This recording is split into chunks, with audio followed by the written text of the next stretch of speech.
इंग्रजी व मराठी महिने आणि त्यात येणारे सण, म्हणजे इंग्रजी महिना आणि त्यात येणारा मराठी महिना आणि त्या दोन्हीमध्ये कोणकोणते सण येतात त्यासाठी हे शैक्षणिक साधन तयार केले आहे. आता जानेवारीमध्ये मराठी महिना असतो पौष आणि माघ आणि या महिन्यामध्ये सण येतात मकर संक्रांत, पोंगल आणि प्रजासत्ताक दिन. तसंच फेब्रुवारीमध्ये माघ आणि फाल्गुन याच्यात सण येतात वसंत पंचमी, महाशिवरात्री. तसंच प्रत्येक महिन्यातही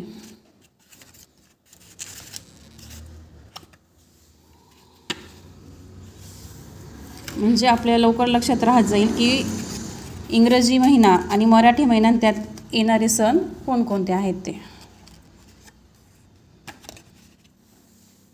आणि मुलांना वाचायला हे इंटरेस्टिंगही वाटते.